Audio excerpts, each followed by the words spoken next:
Welcome back to KTN Prime. Right before the break, we had deliberations right here in studio, and the conversation was a little bit centered on matters to do with the DSS system and whether coffee farmers will definitely be benefiting in terms of the direct payment. In studio, I'm joined by Dr. John Mutunga, Member of Parliament Tigania West, and John Kagushia, Member of Parliament Mukurweini. I cut you short right before the break. Yeah, I'll give you a few minutes to finalize on your submissions before we hear the right of reply. Just briefly, First of all, it is wrong to say that the law did not come from Parliament because the bill is in process.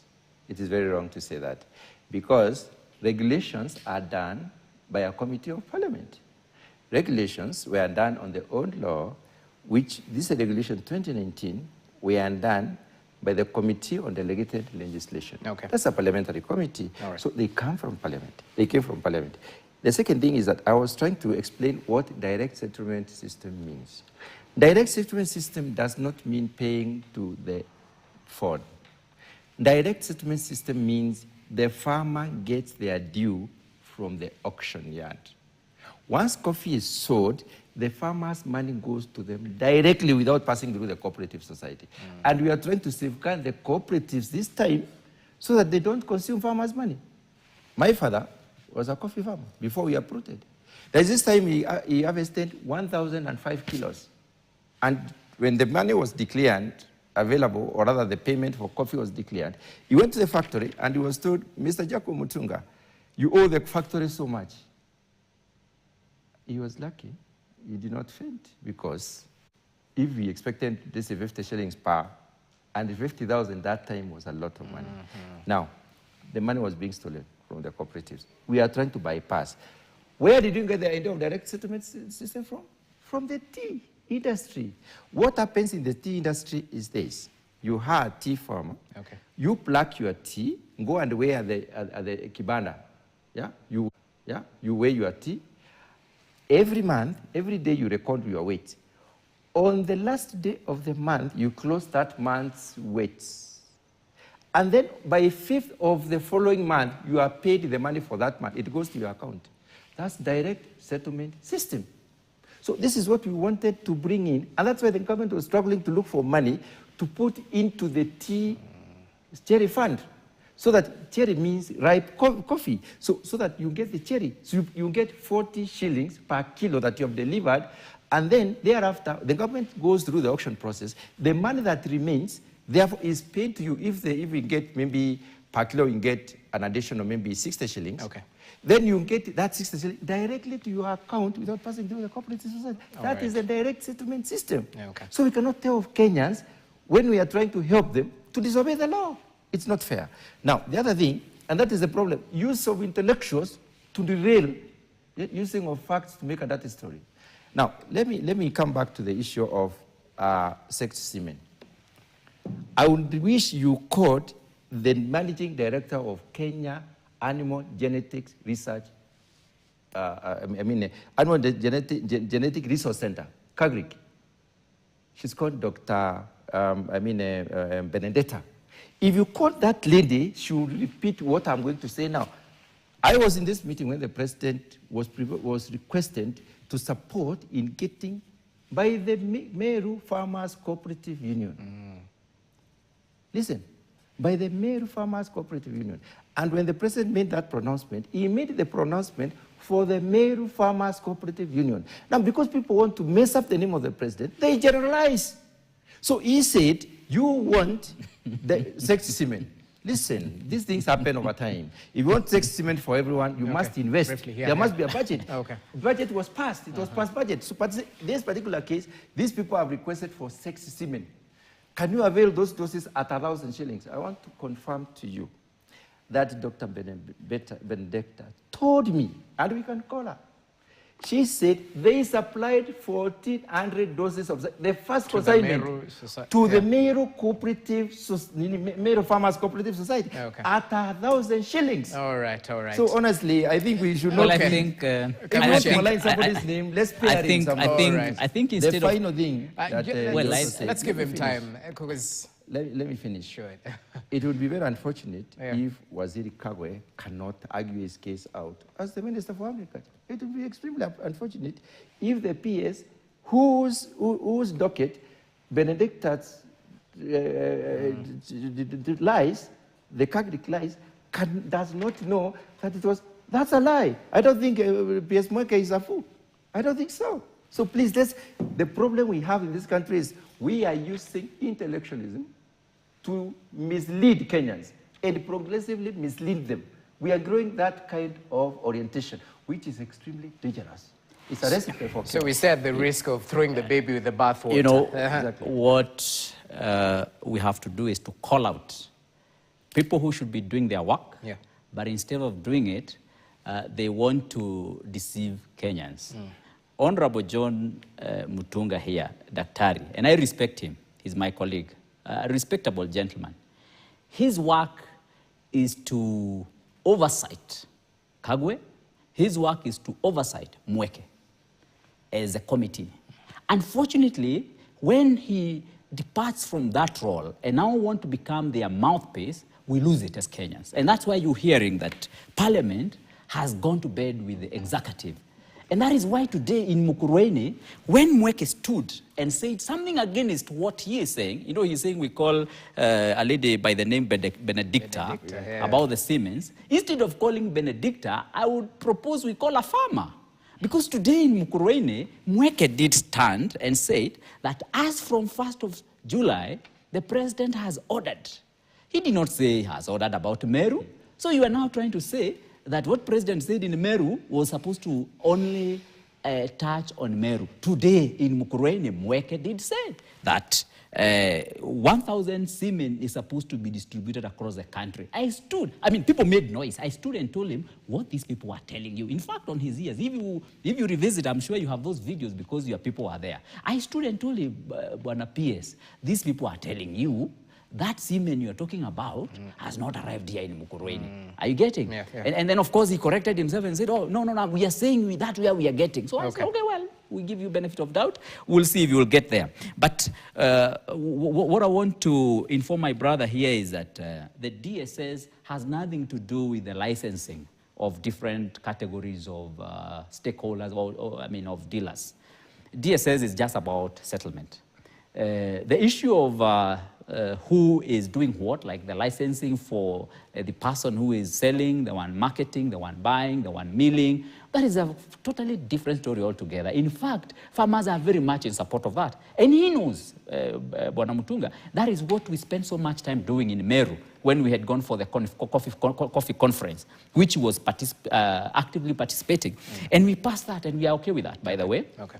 And that is why and how comes coffee has started paying well, just by differentiating those and also opening up the Nairobi Coffee Exchange to farmers as well. I mean, DSS is something that farmers are rejecting because they know is going to be used to punitively take their money and their ad-hand earnings from coffee into taxation. That is really one of the main bone of contention that is there with the farmers.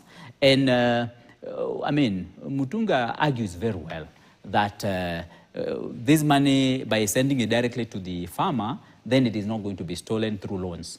It's simple.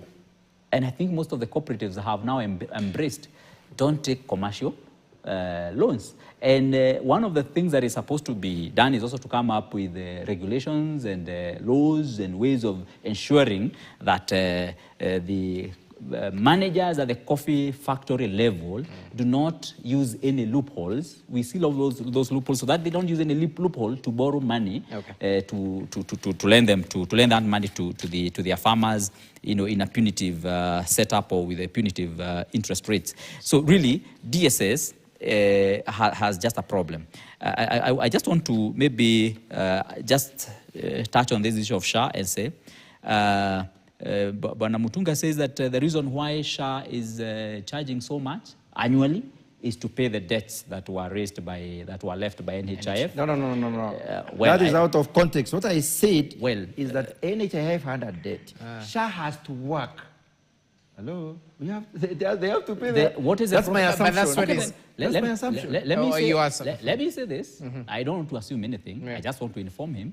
The biggest problem we have with SHA is because as we talk now, the system was allocated 104 billion Kenya shillings to put up a system that existed in NHIF that we were supposed to improve. And I'm told like about that 3 billion has already been paid. And that is where we are losing the money. That is where the loophole is. And that is where we are saying, you do not need to charge these people annually.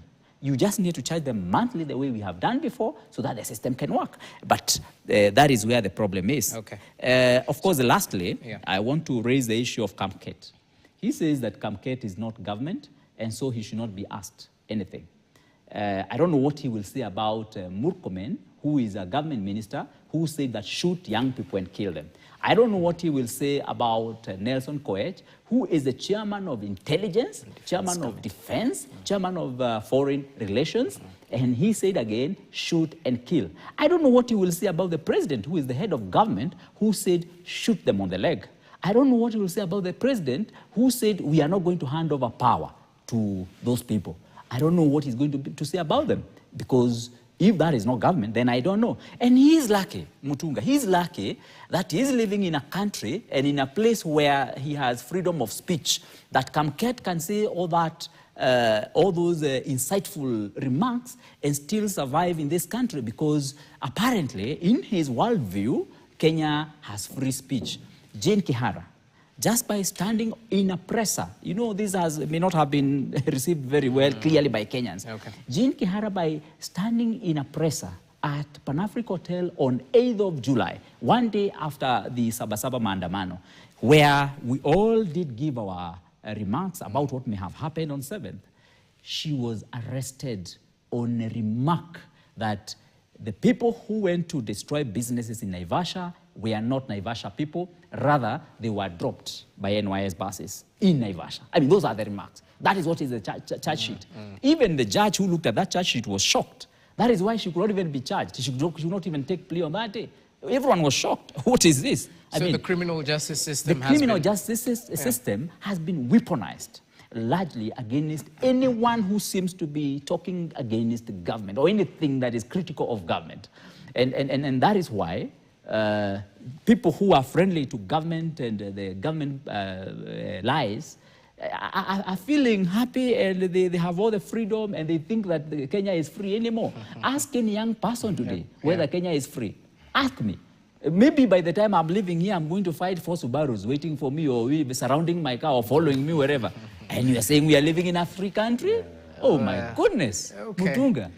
This is not a free country anymore. Mutunga, this country is spiraling down the drain, and we must call it as it is, so that the leaders can see what is happening and they change their approach. Because that is not how this country is going to rise. This was not what we promised Kenyans. Really, we had said that we are not going to weaponize the systems and the criminal justice system. Unfortunately, that is what we are doing.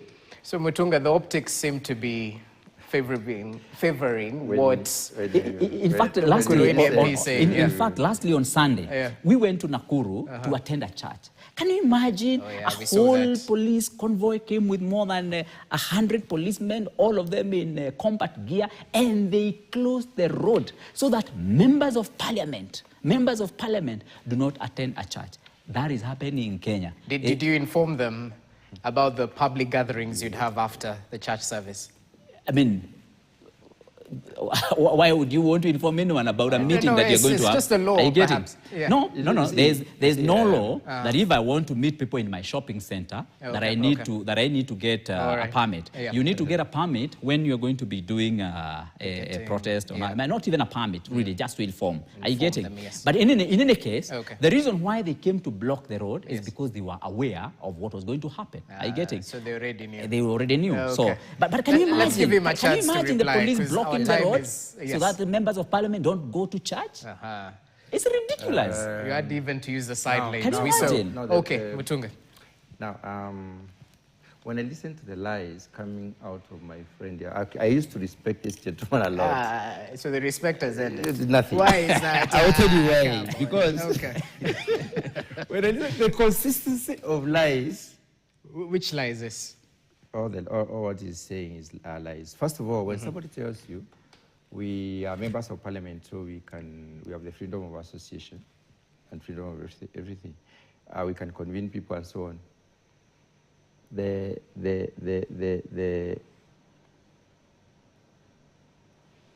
It is important that police are notified. If I have a function in my constituency, I would make sure that the security network in the constituency is notified, just in case anything happens, because they will be blamed. We are part of the security system in our constituencies. I sit in the Constituency Security Committee. So the general rule of operation is that you must notify, and it is in the law, in the Kenyan law. Now, the other issue is that what we saw, what we were treated to in the media, was after the church service, not before the church service. And then the Kenyan intelligence system knew for sure what the intentions were. And if you are bringing 3 or 4 people, leaders from other areas, of course the public will come and listen to what these leaders, they have an issue. These are not madmen, they have an issue, they will come. So they knew that they are going to have congregations, they are going to have rallies across. That was the plan. And government hasn't wrote that. It's a favor to Kenyans, like government is doing. Can you have some manners? Okay. Listening when I'm talking, because I don't interrupt you. Okay. So you see, even mannerism is gone. No problem. Don't let him get to you. This is regarding a Just don't be personal. I'll tell you this. Yeah. When you listen to people who are considering themselves to be in the opposition, and because they have not settled down, first of all, they have no strategy. Secondly, they have no vision. They don't know where they are going. They don't know how to get there. They have no steps to take. There is no clear direction. Because what they should be giving Kenyans is an alternative print. It's an alternative route. So we don't just take a community into the bush.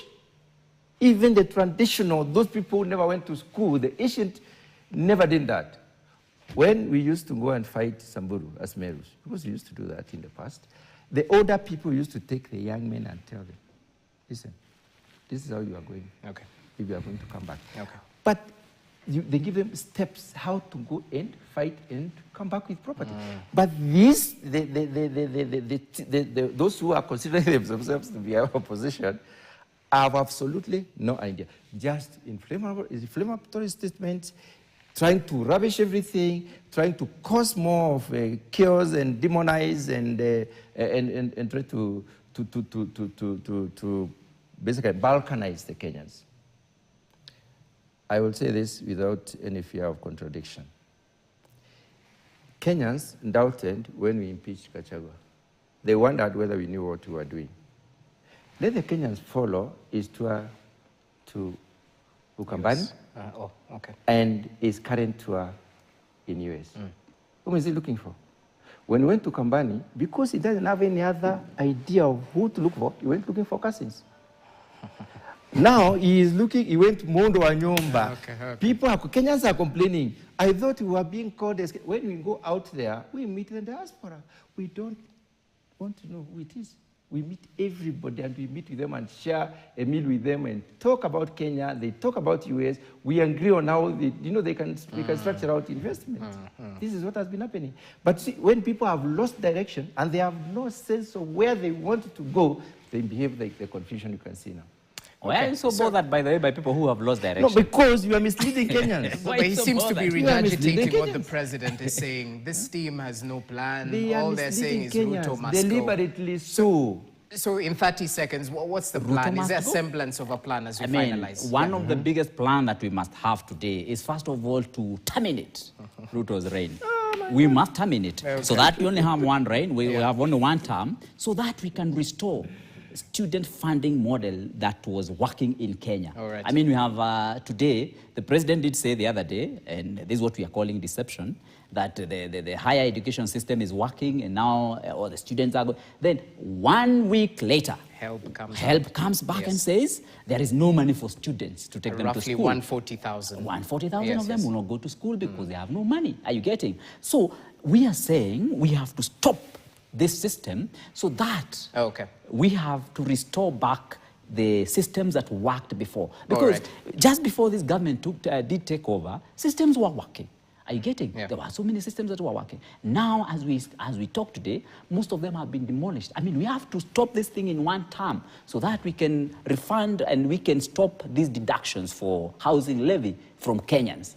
I mean, we have to stop this regime from going on so that we can be able to restore Kenyan dignity and people can start having trust again. And of course, stop all these loans that are being picked, that are being misused all over. Okay. And, you know, due to interest of time, allow me to cut you short. Mutunga, final word, 30 seconds. It seems you have a problem with messaging. You seem to have the idea that the government is doing a positive in terms of development, but there are people who are convoluting the message. So... I think the aim of this group is basically to confuse everything.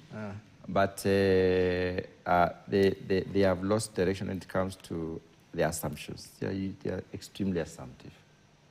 Their judgment is also highly challenged because they are not judging the situation as it is. Again, they are oversimplifying otherwise very complicated situations, in my very considered opinion. Those three factors: poor assumptions, extremely poor. Oversimplification of very complicated scenarios. You think when you stand before people and tell them things that you have now formed a government.